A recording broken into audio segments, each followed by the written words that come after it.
भारत जोड़ो यात्रा में जो बेरोजगारी चल रही है आजकल, वो बेरोजगारी बहुत बेकार हो रही है। नौजवान बेरोजगार होए पड़े हैं। क्या है ना, इनको जो है ना नौकरियां नहीं मिल रही है, धक्के खा रहे हैं। इससे क्या फायदा हुआ? ये है ना, इसको हटाएगा।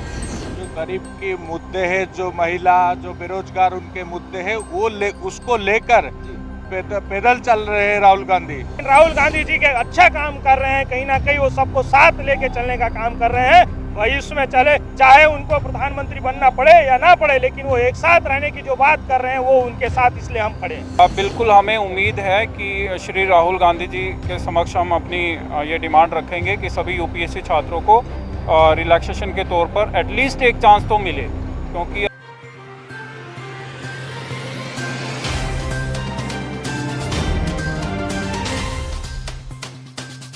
नमस्कार, मैं अभयराज और आप देख रहे हैं द भारत नाउ। आज तारीख है 24 दिसंबर 2022। आज दिल्ली में भारत जोड़ो यात्रा की शुरुआत होगी। आपको बता दें कि कन्याकुमारी से लेकर कश्मीर तक ये यात्रा शुरू की गई है और इस यात्रा का मकसद देश के अंदर प्रेम को फैलाना है और साथ ही साथ बेरोजगारी जैसे मुद्दों को, आम जन के मुद्दों को सत्ता तक पहुंचाना है। और इसी को लेकर राहुल गांधी ने 3,500 किलोमीटर की यात्रा का आरंभ किया। इसको आज 108 दिन पूरे हो चुके हैं, 150 दिन की यात्रा है और आज दिल्ली में बदरपुर बॉर्डर से ये यात्रा शुरू होगी और लाल किला तक कूच करेगी। और इसी बीच हम लेकर आए हैं आपको भारत जोड़ो यात्रा से जोड़ने के लिए। जिस तरह से इस यात्रा का मकसद रखा गया है भारत को जोड़ने का, तो आइए जानते हैं भारत जोड़ो यात्रा में शामिल लोगों से कि क्या ये यात्रा अपने मकसद को हर जन तक पहुंचाने में कामयाब हो पा रही है या फिर नहीं।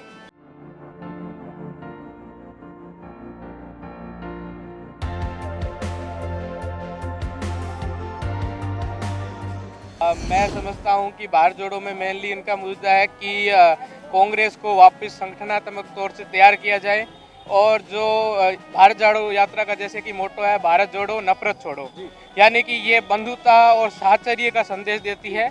इस दृष्टि से अगर हम देखें तो भारत जोड़ो यात्रा कांग्रेस के लिए एक बहुत बड़ा कदम है। राहुल गांधी की मोस्टली इसमें मुझे लगता है कि राहुल गांधी की जो इमेज जो डाउन हो गई थी, वो इमेज वापस रीबिल्ड होने में बहुत सहायता मिलेगी। देखिए, आज कहीं ना कहीं 2014 के बाद जो मोदी सरकार है वो सिर्फ नफरत की बीज बोने का काम कर रही है और माननीय श्री राहुल गांधी जी उस नफरत के बीज को कुचलने का काम भारत जोड़ो यात्रा के साथ कर रहे हैं। इस तरह से कांग्रेस पार्टी मतलब एक तरीके से अगर देखा जाए तो देश के अंदर कांग्रेस पार्टी की पिछले कुछ वक्त में एक तरह से विलुप्त पार्टी के रूप में उसको माना जा रहा है, क्योंकि काफी वक्त से ऐसा देखा जा रहा है कि कहीं पर भी चुनाव जीतना कांग्रेस के लिए काफी मुश्किल हो रहा है। क्या इस यात्रा से राहुल गांधी और कांग्रेस पार्टी को फायदा मिलेगा? देखिए, बात फायदे की नहीं है, बात है एक साथ रहने की। आज चाहे हिंदू हो, चाहे मुसलमान हो, चाहे ईसाई हो, चाहे सिख हो, अगर हमको रहना है भारत में तो साथ मिलके रहना है। राजनीति एक अलग है, लेकिन राहुल गांधी जी के अच्छा काम कर रहे हैं, कहीं ना कहीं वो सबको साथ लेके चलने का काम कर रहे हैं। वही उसमें चले, चाहे उनको प्रधानमंत्री बनना पड़े या ना पड़े, लेकिन वो एक साथ रहने की जो बात कर रहे हैं वो उनके साथ, इसलिए हम खड़े हैं। भारत जोड़ो यात्रा जो चल रही है, इसमें हर समाज के हर धर्म के लोग आपको भारत जोड़ो यात्रा में दिखने को मिल रहे हैं। यही हमारी भारत की एकता है और नेकता में नेकता भारत की एकता। गांधी को लेकर अक्सर सदन में, संसद के अंदर और सभी जगहों पर मतलब उनका मजाक उड़ाया जाता था, मतलब एक तरीके से उनको मजाकिया वे में लिया जाता था। क्या इस यात्रा से उनकी छवि सुधरेगी? निश्चित रूप से छवि सुधरेगी, क्योंकि जिस तरह से इन्होंने यात्रा की है कन्याकुमारी से कश्मीर तक पैदल चलना काफ़ी स्ट्रॉन्ग है और सभी स्टेटों से मिलते हैं, यहाँ सभी धर्मों से, जातियों से लोग मिलते हैं, तो एक नए भारत का जो हमारी इंद्रधनुषी सी कल्चर है उसको बढ़ाने में सहायता हो। जो गरीब के मुद्दे हैं, जो महिला, जो बेरोजगार उनके मुद्दे हैं, उसको लेकर पैदल चल रहे हैं राहुल गांधी। हर लोगों से मिल रहे, हर बार के लोगों से मिल रहे, हर धर्म के लोगों से मिल रहे। जो देश के आज मुद्दे हैं उनको कुछ मीडिया के माध्यम से वो भटका जा रहा है। वो मुद्दे को लोगों से ग्रहण कर रहे हैं राहुल गांधी जी।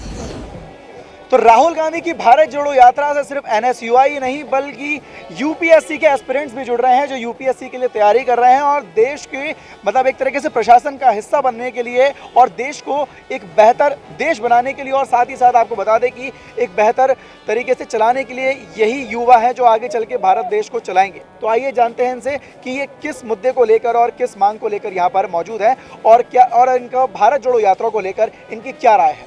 मतलब क्या वजह मानी जा रही है कि मतलब ये नहीं दिया जा रहा आपको? वजह का पता नहीं चल रहा। 2020 में माननीय कोर्ट में, सुप्रीम कोर्ट के अंदर जब ये मामला था कि एज रिलैक्सेशन इनको दिया जाएगा, तो जस्टिस खानविलकर की बेंच थी उस टाइम पर, तो यूपीएससी स्टूडेंट्स को राहत देने के लिए उन्होंने कहा था कि भाई कंसीडर करेंगे, और गवर्नमेंट को उन्होंने कहा कि कंसीडर कीजिए। तो फिर 3-4 महीने तक ये मामला चलता रहा। उसमें केस था वासी रेड्डी गोवर्धना साई प्रकाश, फिर उसके बाद रचना केस लगा, फिर हमने केस लगवाया Sohan Kumar versus union of. तो इस यात्रा से आप यहाँ पर उम्मीद लेकर आए हैं कि शायद यहाँ पर आपकी सुनवाई हो और यहाँ पर आपको सुना जाए, तो क्या लगता है ये यात्रा आपके लिए जो आपकी उम्मीद है उस पर खरी उतर रही है?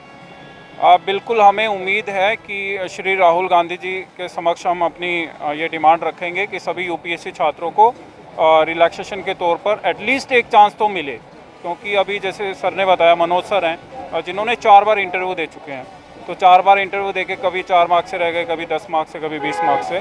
तो ये एक ऐसा पड़ाव है, अगर इनको एक चांस मिले तो ये IAS ऑफिसर बन सकते थे। तो अभी हमने बात की भारत के युवाओं से और भारत के स्टूडेंट से, तो आइए जानते हैं अब देश के बुजुर्गों की राय इस यात्रा को लेकर। जी सर, भारत जोड़ो यात्रा को आप किस तरह से देखते हैं? बहुत ही पॉजिटिव नज़रिए से देखते हैं हम इसे, क्योंकि हम एक लोकतंत्र में जी रहे हैं। जब विपक्ष की सारी आवाज़ मीडिया ने दबा दी और जनता की आवाज़ मीडिया ना तो ऊपर जाने देता है और ना ही उसकी तकलीफ़ों की चर्चा होती है, चर्चा इधर उधर की ज़्यादा होती है। किसी छोटे नेता ने कोई बयान दे दिया तो एक हफ्ते तक उसी पे चर्चा हो रही है। समस्या कुछ और है, चर्चा किसी और पे हो रही है। जब ऐसा देश में होता है, जब चौथा स्तंभ लड़खड़ाता है, तो हर देश के अंदर कोई ना कोई एक नेता ऐसा होता है जो पूरे देश को जगाने के लिए निकलता है। तो वही काम राहुल गांधी जी कर रहे हैं। इसका फ़ायदा सबसे ज़्यादा भारत की जनता को होगा, क्योंकि देश में एक लीडरशिप की कमी खल रही थी एक लंबे टाइम से। तो राहुल गांधी ने जो पदयात्रा की है, वहाँ से जो उनको अनुभव मिलेगा, तो ये 100% एक कुछ ना कुछ बदलाव उनके अंदर जरूर आएगा पॉजिटिव, जो उनको बेहतर नेता के रूप में स्थापित करेगा। सबसे पहले तो ये है कि जो बेरोजगारी है ना, इसको बिल्कुल जो ना हटाने की कोशिश हो जाएगी और ये करके छोड़ेंगे, समझे ना। सबसे ज़्यादा ये है बेरोजगारी, GST लगा दिया है, नोटबंदी लगा दी, उससे क्या भारत को जो कितना नुकसान पहुंचा। ये देखो जो ना स्टूडेंटों को कितना नुकसान पहुंचा। ये है ना, इनको जो ना नौकरियां नहीं मिल रही है, धक्के खा रहे हैं, इससे क्या फ़ायदा हुआ? तो ये है ना, इसको हटाएगा है और इससे फ़ायदा होगा, बहुत फ़ायदा पहुँचेगा। सर आप क्या कहना चाहेंगे भारत जोड़ो यात्रा? हम भी यही कहना चाहते हैं कि भारत जोड़ो यात्रा में जो बेरोजगारी चल रही है आजकल, वो बेरोजगारी बहुत बेकार हो रही है। नौजवान बेरोजगार हुए पड़े हैं, महंगाई की तस्कर हो रही है, GST हर खाने पीने के ऊपर भी GST लगा दी। कांग्रेस ने ऐसा तो नहीं किया था कभी। तो जैसा कि आपने देखा कि किस तरह से भारत जोड़ो यात्रा में हजारों लाखों लोग यहाँ पर हिस्सा लेने पहुंचे और भारत जोड़ो यात्रा के मोटो को, इसके नारे को पूरे देश की हर जनता तक, हर नागरिक तक पहुंचाने के लिए यहाँ पर देश के बड़े बड़े नेता से लेकर आम जनता तक मौजूद है। तो फिलहाल इस वीडियो में सिर्फ इतना ही, लेकिन आपको बता दें कि भारत जोड़ो यात्रा अभी भी जारी है और कश्मीर तक जाना अभी बाकी है। 4 राज्यों की यात्रा अभी बाकी बची है, शेष है। लेकिन आज राहुल गांधी 3 से 4 दिन का यहाँ पर रेस्ट लेकर उस यात्रा को फिर से शुरू करेंगे। लेकिन तब तक के लिए देखते रहे द भारत नाउ।